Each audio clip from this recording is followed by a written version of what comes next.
क्या ये पॉसिबल है कि कॉकरोच जनता पार्टी बीजेपी को साइडलाइन कर सकती है? भारतीय जनता पार्टी और आरएसएस से ज़्यादा साइकोलॉजिकल रिसर्च हिंदुस्तान में कोई पार्टी करती ही नहीं है। बीजेपी वर्सेस कांग्रेस का नैरेटिव खत्म करना चाहते थे। नीट का जो पेपर लीक हुआ, लोग सड़क पे आंदोलन कर रहे हैं, वो आंदोलन दिखाई ना पड़े, इसलिए कांग्रेस जनता पार्टी बनाई गई। और यूथ भी निकम्मा है हिंदुस्तान का। जो निकम्मे लोग हैं उन्हीं की ये पार्टी है। ये देश निकम्मों से नहीं चल रहा है। बोझा सर जो कह रहे हैं कि बकैती से चलेगा हिंदुस्तान, जो लोग निकम्मे होते हैं मैं उनका नाम नहीं लेता हूँ। भारत का यूथ गवर्नमेंट से कितना खफा है? सरकार से खफा कोई आदमी होता है तो वो कहाँ जाता है? वो ऑपोजिशन के पास जाएगा। तो ऑपोजिशन के पास वो यूथ ना जाए, इसलिए एक एंटिटी खड़ी की गई जिसका नाम था कॉकरोच जनता पार्टी। अगर हम अपनी मीडिया को देखें, प्रधानमंत्री Narendra Modi melody chocolate gift कर रहे हैं, इसको दिखा रहा है। जो मेलोडी दे रहे हैं वही ये पार्टी बना रहे हैं। आम आदमी पार्टी का अगर एग्जाम्पल लें, पूरा उनका नैरेटिव था कि हम एक क्लीन पॉलिटिक्स देंगे और खुद उसी दलदल में फंस गए। दो लोगों पे तो आपको बिल्कुल भरोसा नहीं करना चाहिए। एक है प्रशांत भूषण और दूसरे हैं योगेंद्र यादव, कि इनके खिलाफ ट्रीजन का मुकदमा लगना चाहिए। तुम जिम्मेदार हो इस देश की बर्बादी के लिए। आरएसएस ने केजरीवाल को खड़ा ही इसलिए किया था क्योंकि नैरेटिव सेट करना था कि कांग्रेस को बाहर करना है। और आज की तारीख में तो कांग्रेस में राहुल गांधी को छोड़ के बाकी सब तो आरएसएस के लोग हैं। लोग धर्मेंद्र प्रधान से इस्तीफा मांग रहे हैं। मैं बिल्कुल नहीं मानता कि धर्मेंद्र प्रधान का इस्तीफा होना चाहिए।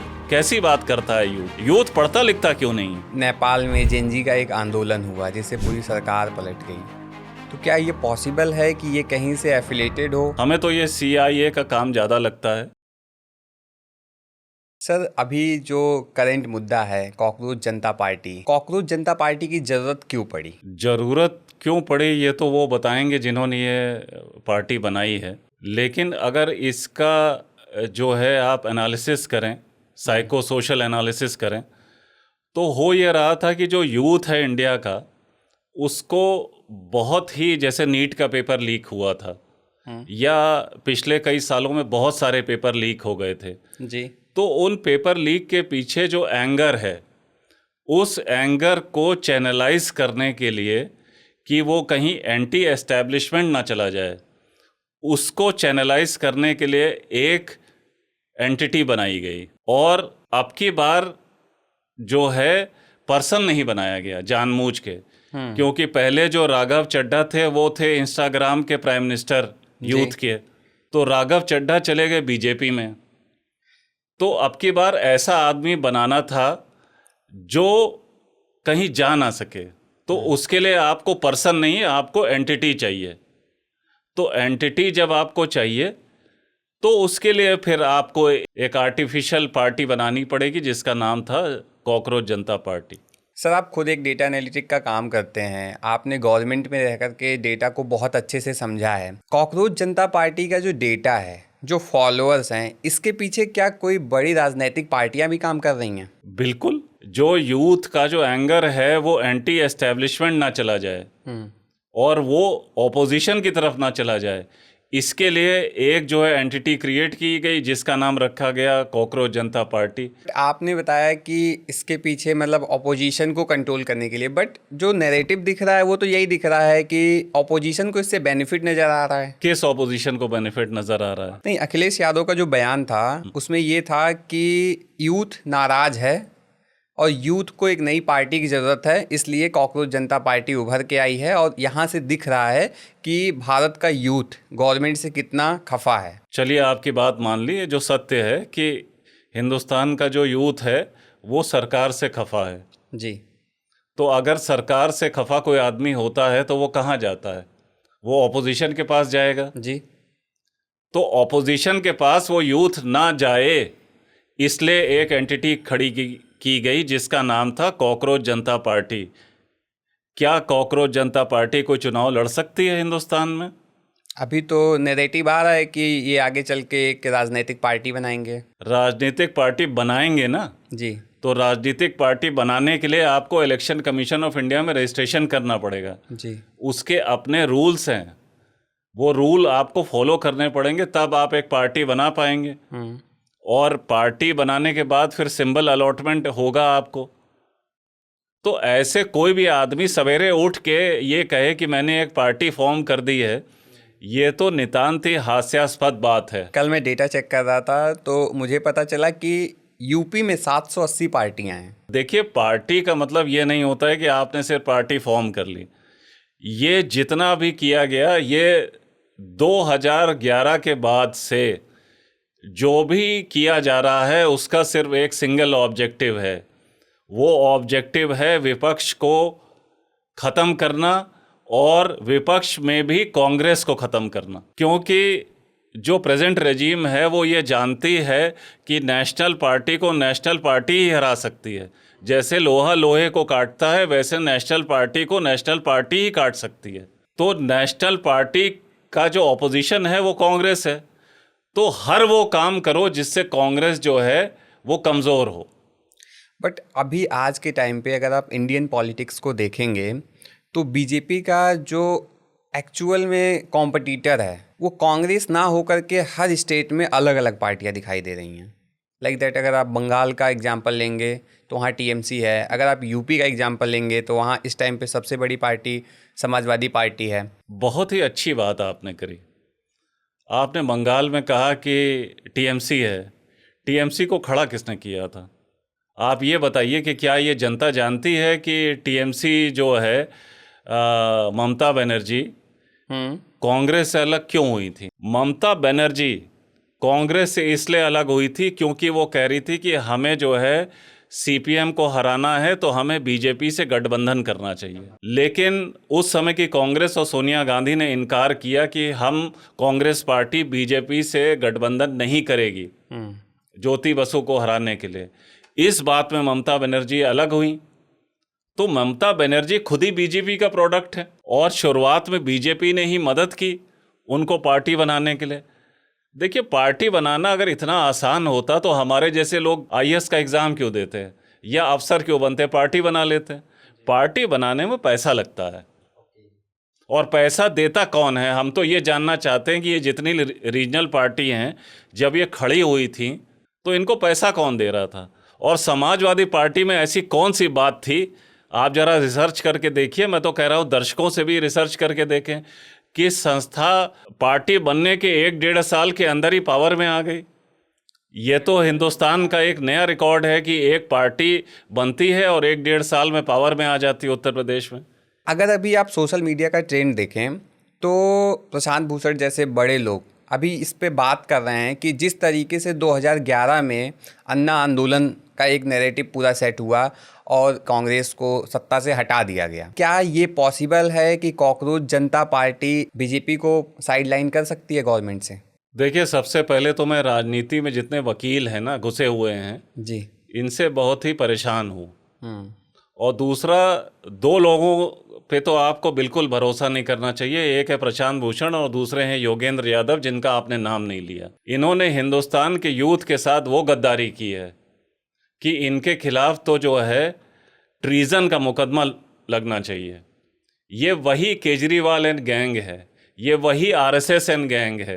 बट उन्होंने तो अलग हो गए ना, केजरीवाल से तो अलग हो गए। भाई, अलग हो गए तो कौन सा एहसान कर दिया? जो बर्बाद करना था वो बर्बाद करके चले गए हिंदुस्तान को। उसके बाद कह रहे हो कि हम तो अलग हो गए।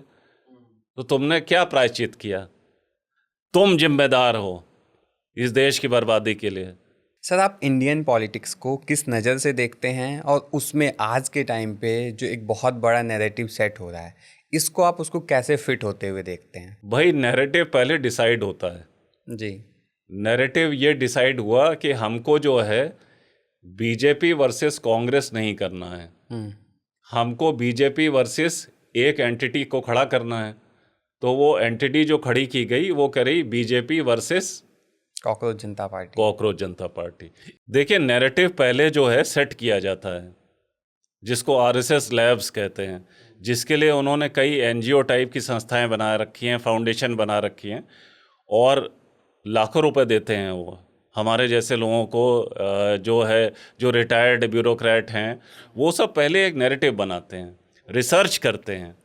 भारतीय जनता पार्टी और आरएसएस से ज़्यादा साइकोलॉजिकल रिसर्च हिंदुस्तान में कोई पार्टी करती ही नहीं है। तो नैरेटिव ये बनाना था बीजेपी वर्सेस कांग्रेस या बीजेपी वर्सेस एक एंटिटी जो हमारे कंट्रोल में हो। जी। इसको एक नाम दिया गया है जिसको कहते हैं कंट्रोल्ड ऑपोजिशन। ऑपोजिशन जो हम कभी भी ख़त्म कर सकें। जी। तो पहले तो उन्होंने एक नैरेटिव सेट किया गया कि भाजपा के कितने 11 मिलियन हैं या जो भी कुछ हैं, कॉकरोच जनता पार्टी के 18 मिलियन हैं, 22 मिलियन हो गए सर। 22 मिलियन हो गए, जो भी हो गए। हम तो कहते हैं 2020 हो जाए मिलियन, इससे हमें कोई फ़र्क नहीं पड़ता, क्योंकि हम इंस्टाग्राम से देश नहीं चलाते हैं और कोई भी देश इंस्टाग्राम से नहीं चल सकता। तो ये नैरेटिव उनको बनाना था, वो नैरेटिव उन्होंने बनाया, क्योंकि वो बीजेपी वर्सेस कांग्रेस का नैरेटिव ख़त्म करना चाहते थे। नीट का जो पेपर लीक हुआ, जयपुर में लोग इस भरी गर्मी में, लू में 50 डिग्री टेम्परेचर में लोग सड़क पे आंदोलन कर रहे हैं, वो आंदोलन दिखाई ना पड़े, इसलिए कांग्रेस जनता पार्टी बनाई गई। और यूथ भी निकम्मा है हिंदुस्तान का, उसे बस एसी में बैठ के इंस्टाग्राम की स्क्रॉलिंग करनी है और बस उसको फॉलो कर लेना है। इसी तरह 22 मिलियन हो रहे हैं। अरे तो 22 मिलियन हो रहे हैं तो सरकार बनाओ, क्या करें? मतलब राष्ट्रपति से कहें कि शपथ लेने के लिए बुलाया जाए, किसको, क्या नाम है उनका, दीपक, अभिजीत दीपके। तो अभिजीत दीपके को तो कहिए, तो कहा जाए महामहिम से कि उनको बुलाया जाए प्राइम मिनिस्टर की शपथ लेने के लिए। कहाँ गए, कहाँ बैठे हैं यूएसए में, आए हिंदुस्तान में। बट वो कह तो रहे हैं ना कि हमने जो ये पार्टी बनाई, यूथ जो उनको फॉलो कर रहा है, जैसे कि आपने कहा यूथ निकम्मा है। हाँ, यहीं से ये पार्टी का पूरा जन्म हुआ। और जो मैनिफेस्टो है उसमें भी ये चीज़ मेंशन है कि जो निकम्मे लोग हैं उन्हीं की ये पार्टी है। ये देश निकम्मों से नहीं चल रहा है, ये देश जो है वो चल रहा है दिलेर लोगों से, जी, है ना, जो इस देश के लिए मर मिटने को तैयार हैं। ऐसे तो आर्मी के जितने लोग हैं वो अपने कहें कि हम एक पार्टी बना लेंगे, इंस्टाग्राम पे जो है पाकिस्तान को जो है फॉलो करना बंद कर देंगे तो पाकिस्तान दुश्मन ख़त्म हो जाएगा। This is absolute nonsense, nothing else. But sir अगर हम नैरेटिव को देखें, अगर हम अपनी मीडिया को देखें, तो मीडिया पूरी तरीके से ख़त्म हो गई है। नीट जैसा बड़ा मुद्दा जो इंडिया का सबसे हॉट टॉपिक था, उसको छोड़ करके प्रधानमंत्री नरेंद्र मोदी मिलोडी चॉकलेट गिफ्ट कर रहे हैं, इसको दिखा रहा है। तो अगर मीडिया ख़त्म हो जाएगा तो सोशल मीडिया का तो हेल्प लेना पड़ेगा ना यूथ को। तो सोशल मीडिया क्या बनाएगा? कांग्रेस जनता पार्टी जो मेलोडी दे रहे हैं वही ये पार्टी बना रहे हैं। एक कॉकरोच जनता पार्टी, उनका मानना है कि फ्यूचर में पार्टी बने ना बने, बट जो यूथ का है, यूथ ने अपना एक सपोर्ट दिखाया कि यूथ एक साथ आ सकता है एक मंच पे। तो आए, एक जो है जमीनी पार्टी बनाए, किसने रोका है? कौन रोक रहा है उनको जो है पार्टी बनाने के? सर ये तो इतिहास गवाह है कि जो गरीबों के लिए लड़ते हुए गया वो खुद अमीर हो गया। तो पार्टी तो ऐसे बनती रहेंगी। आम आदमी पार्टी का अगर एग्जाम्पल लें तो पूरा उनका नैरेटिव था कि हम एक क्लीन पॉलिटिक्स देंगे और खुद उसी दलदल में फंस गए। तो ये कैसे पॉसिबल है कि फिर यूथ बनाएगा, यूथ का एक कोई लीडर बनेगा, लीडर बनने के बाद में फिर वो फिर हो सकता है इसी दलदल में फंस जाए। इसमें जो है मुझे एक बात पे आपत्ति है कि आप दलदल कह रहे हैं। क्यों? वही दलदल है कि पॉलिटिक्स का जो पूरा गेम है आज के टाइम पे। देखिए, आपको कहना है तो साफ कहिए कि पॉलिटिक्स दलदल है। टू बी क्लियर, पॉलिटिक्स एक ऐसा वो हो गया है कि जो गरीबों के लिए लड़ने आया वो खुद अमीर हो गया, गरीब गरीब ही रह गए। जो किसानों के लिए लड़ रहा है उसके पास फॉर्च्यूनर आ जा रहा है। तो एक तरीके से तो आप यही देखेंगे ना कि जो पार्टी बना रहा है, जो उसका मुखिया है, जैसे अरविंद केजरीवाल का एग्जांपल लेते हैं कि अगर वो खुद आए थे कि हम एक क्लीन पार्टी देंगे, एक क्लीन पॉलिटिक्स देंगे पूरे इंडिया को, आज के टाइम पे क्या उनके ऊपर खुद भ्रष्टाचार का मुकदमा है। तो कैसे देखा जाए, पॉलिटिक्स में तो यही एक पूरा नैरेटिव बन के सेट हो रहा है ना कि जो लड़ रहा है तो उसको तो दलदल ही मानेंगे ना। देखिए, दलदल तो नहीं है, इसलिए नहीं है। देखिए, ये भी एक नैरेटिव है और ये भी नैरेटिव जानबूझ के बनाया गया है कि पॉलिटिक्स एक दलदल है जिसमें शरीफ लोग इसमें एंट्री ना करें। ये एंट्री बैरियर है पॉलिटिक्स का, और ये पॉलिटिशियन ने ही एक एंट्री बैरियर बनाया है। और दूसरा ये है कि आप जब ये मान रहे थे कि केजरीवाल क्लीन पॉलिटिक्स करेंगे तो हमारे जैसे लोग तो मान नहीं रहे थे, क्योंकि आरएसएस की वो बी टीम थे। आरएसएस ने केजरीवाल को खड़ा ही इसलिए किया था क्योंकि नैरेटिव सेट करना था कि कांग्रेस को बाहर करना है। ये बात अलग है कि कांग्रेस के अंदर जितने स्लीपर सेल हैं आरएसएस के, उतने भाजपा में नहीं हैं। और आज की तारीख में तो कांग्रेस में राहुल गांधी को छोड़ के बाकी सब तो आरएसएस के लोग हैं। चुनाव वो खुद हारते हैं मध्य प्रदेश में, चुनाव वो खुद हारते हैं राजस्थान में, पार्टी खड़े नहीं होने देते हैं उत्तर प्रदेश में, और वही लोग कहते हैं कि पॉलिटिक्स दलदल है। तो जो लोग अगर दलदल है तो जो लोग पॉलिटिक्स कर रहे हैं वो बाहर क्यों नहीं हो रहे हैं? और अगर पॉलिटिक्स दलदल है तो ये जो धार्मिक गुरु हैं ये क्यों आ रहे हैं पॉलिटिक्स में? आप ये बताइए। वो तो कहते हैं कि क्या लेकर आए थे और क्या लेकर जाओगे। नहीं, वो तो कहने की बातें हैं। हाँ, तो कहने की बातें हैं। तो अगर क्या लेकर आए थे और क्या लेकर जाओगे ये इस नैरेटिव पे काम करें कि गीता में ये लिखा है, रामायण में वो लिखा है, तो भाई आप चुपचाप बैठो अपने मठ में या जो भी आपका आश्रम है। आप पॉलिटिक्स में क्यों आ रहे हो? इसका मतलब पॉलिटिक्स में ऐसी कोई चीज़ है जो आपको आकर्षित कर रही है, वो आकर्षित हो रहे हैं और आप कह रहे हो कि दलदल है। मैं ये नहीं कह रहा हूँ कि लोगों को पॉलिटिक्स में नहीं जाना चाहिए, लेकिन मैं ये कह रहा हूँ कि जो लोग पॉलिटिक्स में गए हैं फिर वो अपनी जिस मुद्दे से गए हैं उस मुद्दे से भटक करके एक पॉलिटिकल राजनेता बन के रह गए हैं, जो उनकी एक छवि बनाई गई है कि जितने पॉलिटिकल राजनेता हैं वो चोर हैं। ये भी जो है ब्यूरोक्रेट द्वारा बनाई गई एक मिथ है जी। पॉलिटिशियन तो चोर नहीं है, ब्यूरोक्रेट से बड़ा चोर तो कोई नहीं है। दुनिया का सबसे बड़ा माफिया तो आईएस माफिया है हिंदुस्तान का। कैसे सर? भाई वो जो माफियागिरी करता है वो तो अपना बैच और कार्डर से ऐसे करता है, वो तो कहीं बटा ही नहीं है पार्टी में। पार्टी में तो फिर भी ऑपोजिशन है। अभी आपने केरल में देखा कि कैसे लोगों ने शपथ ली। उत्तर प्रदेश में वो पॉसिबल है कि सारे लोग मंच पे बैठें? यहाँ तो जो है कुत्ते बिल्ली की लड़ाई है। तो कुत्ते बिल्ली की लड़ाई क्यों है? क्योंकि ब्यूरोक्रेट ने वो कराई है कुत्ते बिल्ली की लड़ाई। कैसे तो अब वो 30 साल तक रहते हैं, यही काम करते रहते हैं। जैसे हमसे लोग कहते हैं कि कार्यकर्ता नहीं है। किसी ने हमसे कहा, आपको बता दे रहे हैं कि हम जिस कॉन्स्टिट्यूंसी में आपको चुनाव लड़ना चाहें, ऐसी बातचीत चल रही थी मजाक की, तो हम आदमी खड़े कर देंगे। तो हमने कहा कि देखो यार, हम बेवकूफ़ पॉलिटिशियन नहीं हैं। हम जहाँ भी चुनाव लड़ेंगे हम अपने कार्यकर्ता पैसे से खड़ा कर लेंगे। हम कॉरपोरेट आदमी हैं, हमें मालूम है कि कार्यकर्ता जो है वो एक पोस्ट है। है ना? जिसको पैसा देंगे वो हमारा झंडा उठाएगा। सही बात है। आज की तारीख में कोई भी वफादारी नहीं है पॉलिटिक्स में कार्यकर्ता की। मैंने तो देखा है कुछ लोग ऐसे हैं कि पहले जो है भाजपा का झंडा लगाते थे, फिर जो है बीएसपी का झंडा लगाया निकाल के नीला, फिर समाजवादी पार्टी का लगाया झंडा गाड़ी में। ऐसे ही झंडे बदलते रहते हैं, गमछा बदलते रहते हैं। तो कॉकरोच जनता पार्टी का वो भी एक मुद्दा है सर कि एक पॉलिटिशियन एक पार्टी में रहेगा, दोबारा वो पार्टी छोड़ करके दूसरी पार्टी में ना जाए। उसके लिए कॉकरोच जनता पार्टी क्या करेगी? देखिए, आप जो है फैंटेसी लैंड में नहीं रह रहे हैं जी। किसी भी चीज को इम्प्लीमेंट करने के लिए कोई कानून बनाना पड़ेगा। देखिए, बातें करने से कुछ नहीं होगा। ये तो अगर मीम्स की बातें हो रही हैं, देखिए ये तो वही बात है जैसे वो बोझा सर जो कह रहे हैं कि बकैती से चलेगा हिंदुस्तान, चल रहा है। अरे बकैती से नहीं चल रहा है, तुम्हारी डकैती से चल रहा है। अब हम तो उनका नाम नहीं लेते हैं, बड़े लोगों का नाम नहीं लिया जाता है। जो लोग निकम्मे होते हैं मैं उनका नाम नहीं लेता हूँ। मतलब खुद तो कुछ कर नहीं पाए, यूथों को बर्बाद कर रहे हैं। कैसे भाई? यही कह के कि बकैती से चल रहा है। हिंदुस्तान बकैती से थोड़ी ना चल रहा है, हिंदुस्तान संविधान से चल रहा है। सर, आपने कहा कि यूथ भटका हुआ है। नीट का पेपर लीक हुआ, जनता को दिख रहा है कि नीट का पेपर लीक हुआ, लोग धर्मेंद्र प्रधान से इस्तीफा मांग रहे हैं। बट उसके इमीडिएट बाद एक पार्टी आती है कॉकरोच जनता पार्टी, जिसके बारे में बात हो रहा है, और नीट का पेपर जो लीक हुआ वो दब गया।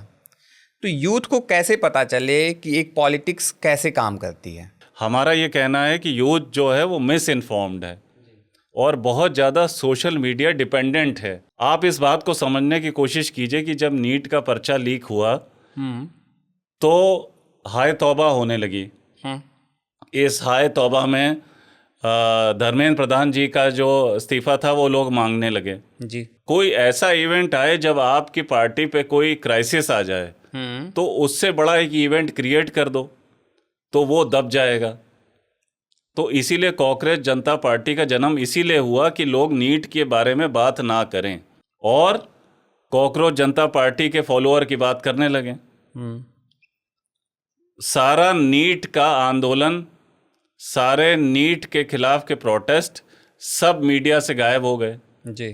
देखिए, एक बात यूथ को समझना चाहिए कि अगर किसी को सोशल मीडिया स्पेस में जगह दी जा रही है, उस आदमी के इंटरव्यू हो रहे हैं, तो इसका मतलब वो जो है रेजीम स्पॉन्सर्ड है। ये जो रेजीम है ये कंट्रोल्ड ऑपोजिशन रखती है। ये उसी को रखती है जिसकी चाबी उसके हाथ में होती है। जैसे एक वो महानुभाव हैं हैदराबाद वाले ओवैसी साहब, वो भी जगह जगह आ जाते हैं चुनाव लड़ने। तो ये जो रेजीम है ये लीडरशिप और ऑपोजिशन एक ही डिब्बे में रखती है, और ऑपोजिशन वाला जो आदमी है जिसको इन्होंने डिसाइड किया है वो उतना ही बोल सकता है जितना उसको कहा गया है बोलने को। ओके। तो कॉकरोच जनता पार्टी भी उतना ही कर पाई जितना इन्होंने उसको लीवे दिया। पहले उस नैरेटिव को खड़ा किया, फिर जो है ट्विटर से उसको बैन किया। तो ट्विटर से बैन करने के बाद जो ये पूरा नैरेटिव था ये एक अलग डायरेक्शन में चला गया। लोग इस बारे में बात करने लगे कि गवर्नमेंट इससे डर गई। गवर्नमेंट बड़े बड़े लोगों से नहीं डर रही है, किसानों के आंदोलन से नहीं डर रही जो सड़क पे था। कॉकरोच जनता पार्टी से डरने लगेगी? क्या बेवकूफ़ी की बात कर रहा है यूथ। जो गवर्नमेंट सरदार लोगों के और किसानों के उस आंदोलन से नहीं डरी जो सड़क पे था, वो सोशल मीडिया से डरने लगेगी? सोशल मीडिया वही कंट्रोल करते हैं। आप बताइए, पब्लिक पॉलिसी के जो एक्सपर्ट हैं वो जो इन कंपनी में हैं, चाहे ट्विटर में हो चाहे मेटा में हो, वो तो वही लोग हैं जिसको सरकार कहती है कि तुमको रखना है। कैसी बात करता है यूथ? यूथ पढ़ता लिखता क्यों नहीं है? यूथ इंफॉर्मेशन कलेक्ट क्यों नहीं करता है? और वो भी आज के ज़माने में जब एआई है।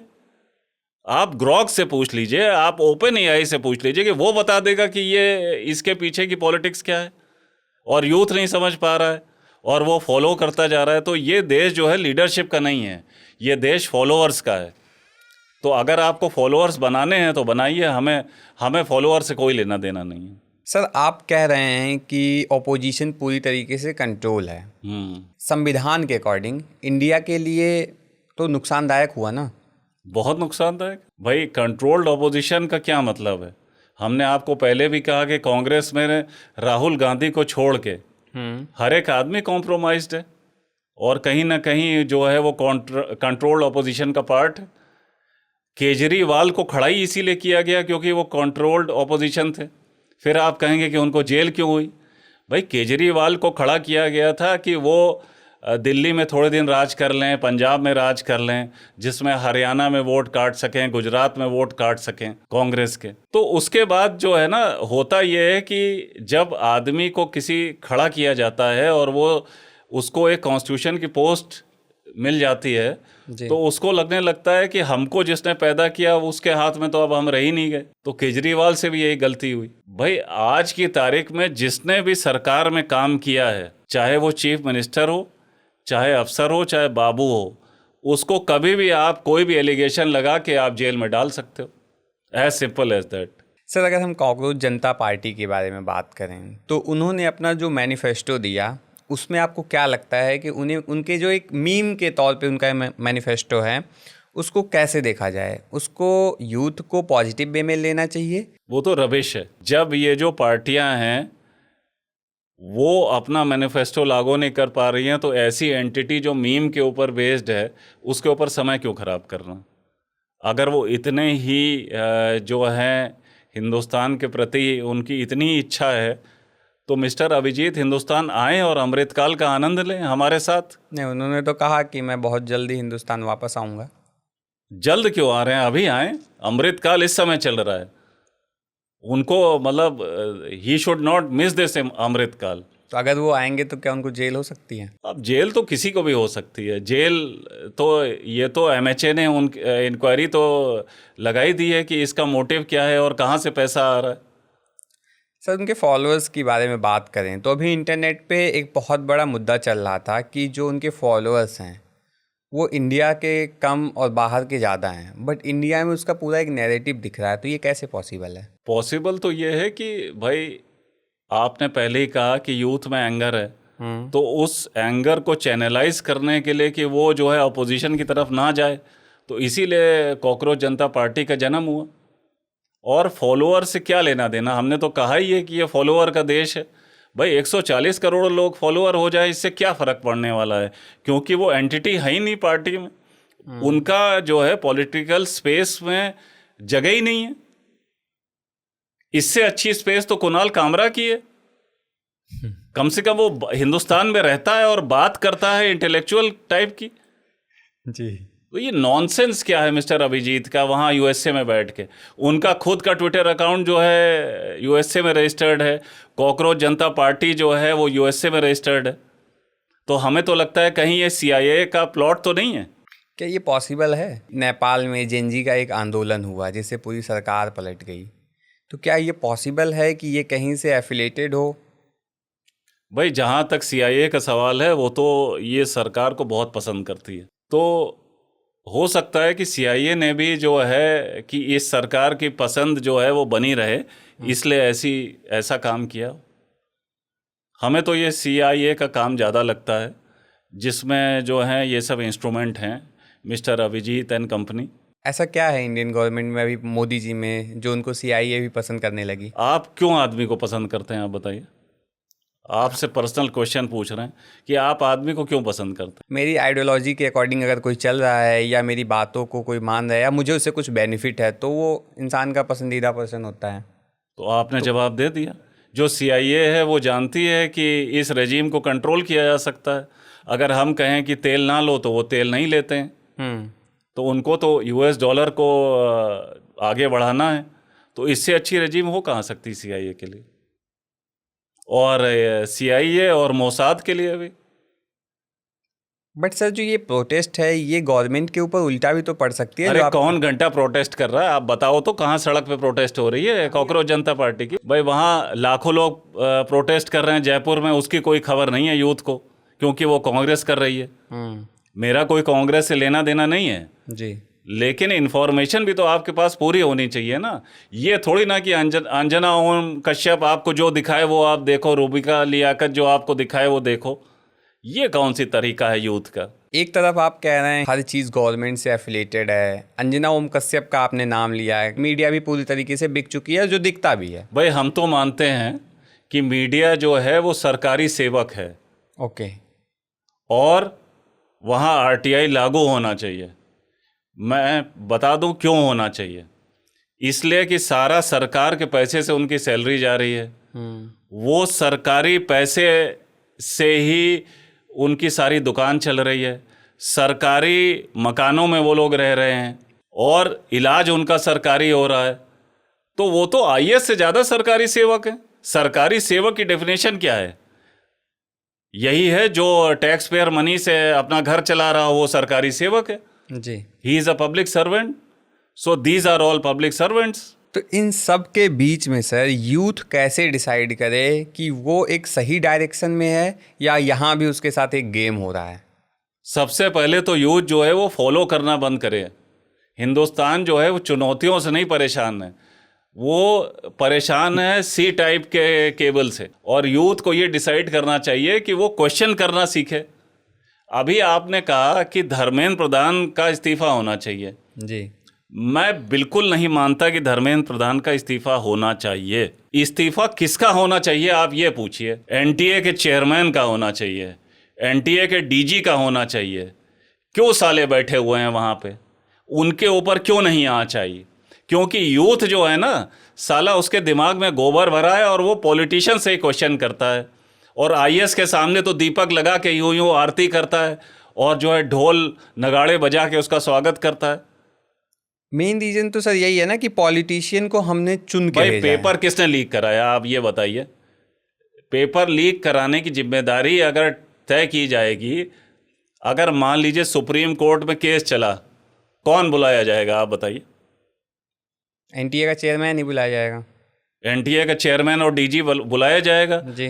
तो हैंस प्रूव्ड माय लॉर्ड कि यही लोग जो हैं वो NTA का पेपर लीक करने के लिए अकाउंटेबल हैं। तो इनको नौकरी से बर्खास्त किया जाए, इनके ऊपर FIR दर्ज होनी चाहिए, इनके ऊपर मुकदमा होना चाहिए। यूथ यहीं भटका हुआ है कि वो देखता है कि सॉल्यूशन जो है वो ये है कि धर्मेंद्र प्रधान का इस्तीफा हो जाए। उससे क्या घंटा फ़र्क पड़ेगा, आप बताओ? फ़र्क ये पड़ेगा जब एनटीए का चेयरमैन एक बार जेल जाएगा मेरे दोस्त, उसके बाद कोई अफसर ना कोशिश कर डालेगा कि जो है पेपर लीक ना होना पाए। इंडिया की जनता तो ये देखती है ना कि हमने जिसको चुन के भेजा है वो वहाँ का जिम्मेदार नागरिक है। बात आपकी बिल्कुल सही है, जिसको चुन के भेजा है वो भी चुनौतियों से नहीं है, वो भी दूसरा आपने चुन के भेजा है। तो अगर हम शिक्षा मंत्री होते और हमारे टाइम पे अगर पेपर लीक होता नीट का, तो हम कहते हमारी क्या जिम्मेदारी है। और दूसरी ये है कि अगर धर्मेंद्र प्रधान एनटीए के चेयरमैन को क्यों बचा रहे हैं, आप बताइए? तो धर्मेंद्र प्रधान की जिम्मेदारी बनती है ना। तो ये यूथ उनसे काहे नहीं रहा है? फिर वो ओझा टाइप की बकैती काहे कर रहा है? वो मुद्दे पे काहे नहीं आ रहा है? तो अगर इस्तीफा किसी का होना चाहिए तो एनटीए चेयरमैन, एनटीए डीजी और जितने भी लोग हैं उन सब का होना चाहिए। अरे उन सालों ने पेपर लीक किया, मंत्री की जिम्मेदारी, यहाँ मॉरल रिस्पॉन्सिबिलिटी है मंत्री की, इस बात से मैं नहीं मुकरता हूँ। लेकिन जो प्राइमा फेसी जिसकी जिम्मेदारी है उसको साले को टांगो। सर अगर हम पहले के पॉलिटिशियंस को देखेंगे तो अगर एक ट्रेन भी पलट जाता था, रेल मंत्री इस्तीफा दे देते थे। आज के टाइम पे पॉलिटिक्स से तो इस्तीफा वर्ड ही ख़त्म हो गया है। तो वो तो राजनाथ सिंह जी ने पहले बहुत साल पहले कह दिया था कि ये एनडीए गवर्नमेंट है, यहाँ किसी का इस्तीफा नहीं होता। दूसरी बात, अगर आप उत्तर प्रदेश के रहने वाले हैं तो आप मायावती के राज को जो देखिए, मायावती फर्स्ट। देखिए मायावती को इस मारे में, वो ज़मीनी पॉलिटिशियन थी, उसे मालूम थी किसकी जिम्मेदारी है, फौरन ही अफसर को सस्पेंड करती थी। यस, उसके रजीम में दूसरा कुछ को होता ही नहीं था। ये जो मिथ क्रिएट किया गया है कि पॉलिटिक्स जो है दलदल है, ये इसीलिए ये इन साले ब्यूरोक्रेट ने किया है कि इनसे कोई प्रश्न ना करे। अरे जो एनटीए चेयरमैन है जोशी, वो तो मध्य प्रदेश में भी उसने पेपर लीक करा, ऐसी बातें आ रही हैं। तो वो अभी तक जेल के बाहर कैसे है? वो तो सलाखों के पीछे होना चाहिए। और अगर यूथ आवाज़ उठाएगा तो वो सलाखों के पीछे होगा। सर अगर मीडिया भी बिकी हुई है, ऑपोजिशन भी कंट्रोल है, तो फिर देश सुरक्षित हाथों में कहाँ से है? वह हमारा तो काम बताना है। ये तो यूथ देखे कि सुरक्षित हाथ में है कि नहीं, और उसको अगर सुरक्षित हाथ में करना है तो फिर मतलब वो क्या करे। केवल एनटीए ही नहीं बल्कि 80 पेपर लीक हुए हैं, और अगर उसके रिस्पॉन्सिबिलिटी वो खुद नहीं लेते हैं तो क्या हर विभाग के चेयरपर्सन वो बिके हुए हैं, या फिर धर्मेंद्र प्रधान ही इसको कंट्रोल नहीं कर पा रहे हैं पूरे एजुकेशन सिस्टम को? भाई बिल्कुल सही बात है कि नहीं कर पा रहे हैं। दूसरे लोग हमसे भी कई कहते हैं कि आप पॉलिटिक्स में आ जाइए, बीजेपी ज्वाइन कर लीजिए। तो हम तो कहते हैं कि पॉलिटिक्स ज्वाइन करके क्या असीम अरुण जैसा हाल करना है कि दो चार लोग पूछते हैं अभी, उसके बाद मंत्री हो जाएंगे तो कोई पूछेगा भी नहीं। तो ये भी तो देखिए कि मंत्री की औकात क्या है। और जनाजा तो है नहीं धर्मेंद्र प्रधान जी का कि वो उससे उतर जाएं।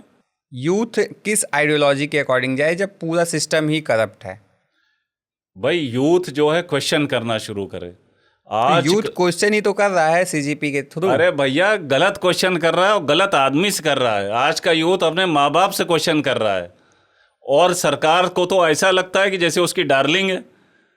अगर आप किसी यूथ से बात करिए तो उस अगर ये कह दो कि जो है नीट का पर्चा आउट हो गया, तो वो कहते हैं अरे पहले भी तो होता था, और पहले तो बहुत कुछ होता था, तो क्या करें बताओ। आंकड़ों में तो बहुत कम जनता है जो इसे बातें करती है कि पहले होता था तो आज भी होगा, बट एक बहुत बड़ा जो तबका है वो इस चीज़ को एक्सेप्ट करती है कि अभी कुछ ना कुछ इशू है, इस वजह से वो क्वेश्चन कर रही है। आज का यूथ क्वेश्चन कर रहा है।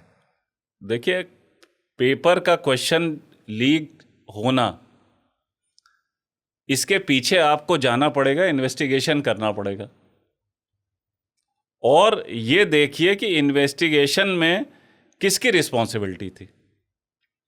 भाई नीट का पेपर कराना या किसी भी एनटीए जो इन्होंने संस्था बनाई, देखिए एक तो हम इस बात से बड़े ही दुखी हैं कि आईएएस अफसर अपना काम कर नहीं पाते हैं, और उनसे कहो कि ये काम नहीं हो पा रहा है तो एक नई संस्था बना देती है गवर्नमेंट। भाई एनटीए से पहले भी तो एग्ज़ाम हो रहे थे जी, तो इन्होंने कहा कि हम एक एनटीए बनाएंगे जो सारा एग्ज़ाम करेगी। ये सिर्फ इसलिए है, यूथ को समझना चाहिए कि दिल्ली में जो लोग बैठे हुए हैं खान मार्केट गैंग के, उनको अगर नौकरी देनी है तो एक नया मिशन बना दो, एक एनटीए बना दो, एक ये बना दो, उसमें सारे दिल्ली के लोग सब सेटल हो जाएंगे। ये उनके एम्प्लॉयमेंट के लिए है मेरी जान, ये आपके लिए थोड़ी ना है। आप समझते हो कि ये जो है एनटीए इसलिए बना है कि जो है क्वेश्चन पेपर ठीक से होंगे, लीक नहीं होंगे, तो आप गलत समझ रहे हो। ये कुछ लोगों को एम्प्लॉयमेंट देने के लिए बना है। ये जोशी जी को मध्य प्रदेश से आरएसएस के जो आदमी थे उनको दिल्ली ला के एनटीए का चेयरमैन बनाने के लिए एनटीए बना है। आप भी बेकार की बात कर रहे हो कि पेपर लीक हो गया। अरे हो गया तो हो गया, यही तो वो कहते हैं। धर्मेंद्र प्रधान क्या कर लेंगे? धर्मेंद्र प्रधान को कान पकड़ के निकाल देंगे। हो सकता है कि अभी वो जो है वो जब अभी कैबिनेट एक्सपेंशन होगा तो उनसे ये मिनिस्ट्री छिन जाएगी। लेकिन मेरा ये कहना है कि उनके इस्तीफ़ा देने से या उनसे ये मंत्रालय छीनने से क्या आपका कोई सलूशन निकला? जो संस्था है उसके अफसर को फौरन एफआईआर करके जेल में होना चाहिए, और अगर रीनीट हो रहा है तो नए अफसरों की देखरेख में होना चाहिए। मैं इस पे फेथ करता ही नहीं कि जो एनटीए के चेयरमैन हैं या जो डीजी हैं या जो अफसर हैं ये एक फ्री एंड फेयर नीट करा पाएंगे।